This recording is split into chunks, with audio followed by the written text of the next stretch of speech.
নামাজ পড়ার ভিতরেও দিলের মধ্যে একটা শান্তি আসে। আমি যখন ছোট ছিলাম, আমার 6 বছর কি 5 বছর, তখন আম্মুর কাছে ঘটনা শুনছিলাম যে আমার অনেক সময় বাসায় খুঁজে পাওয়া যেত না।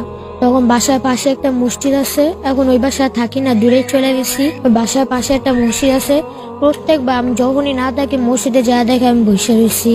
আম্মু বলতো কিসের জন্য জানি তোর এমন হইতো। আমি মাদ্রাসায় পড়ি। স্কুলে পড়লেন না কেন, মাদ্রাসায় পড়লেন কেন? স্কুলের শিক্ষা তো এত বড় শিক্ষা না। আম্মু বলছে যে মাদ্রাসায় পড়ো, মাদ্রাসায় পড়লে একদিন বড় হবা। মূলত কারণ হলো আল্লাহকে খুশি করার জন্য মাদ্রাসায় পড়তেছি। স্বপ্ন কি আছে? আমার স্বপ্ন আল্লাহকে খুশি করাই, একজন হাফেজ হবো, একজন ভালো মানুষ হব, এটাই স্বপ্ন। আমার বাবা চাকরি করে, মা বাসায় কাজ টাজ করে, হাউস ওয়াইফ। বড় হয়ে মায়ের জন্য কি করব?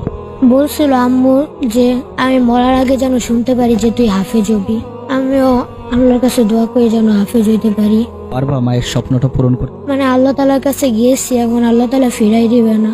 অনেক কুরবানি করতেছি, এখন আল্লাহ তাআলা দিবে ইনশাআল্লাহ। প্রত্যেকটি নামাজের মোনাজাতে কোন মানুষটার জন্য দোয়া করে? সবার জন্য দোয়া করি, আব্বু আম্মু দাদি নানি। বড় হয়ে মায়ের জন্য কি করে? দেখি আল্লাহ তাআলার কাছে গিয়েছি, আল্লাহকে খুশি করার জন্য গেছি, যে আল্লাহ তাআলা যেটা ভাগ্যে রেখেছে ওইটাই হবে। মাকে এত বেশি ভালোবাসো কেন? জন্ম দিয়েছ আম্মু। একজন নবীজির কাছে একটা সাহাবী গেছিল যে হে রাসূলুল্লাহ, আমার মার অধিকার কতটুকু আর বাবার অধিকার কতটুকু। প্রথমবার জিজ্ঞেস করছে, প্রথমে আমাদের নবী মুহাম্মদ সাল্লাল্লাহু আলাইহি ওয়াসাল্লাম বলছিল মা। দ্বিতীয়বার আবার জিজ্ঞেস করছে, তখনও বলছিল মা। তৃতীয়বার আবার জিজ্ঞেস করছে, তখনও মা বলছে। চতুর্থবার জিজ্ঞেস করার পরে তিনি বাবার কথা বলছে।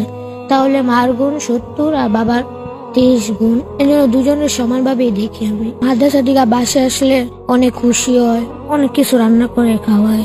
আল্লাহ তাআলার উপরে এত কনফিডেন্স কেন তোমার? আমাদের সৃষ্টি করছে আল্লাহ তাআলাই, পুরা দুনিয়া সৃষ্টি করছে আল্লাহ তাআলার উপরেই অনেক ভরসা।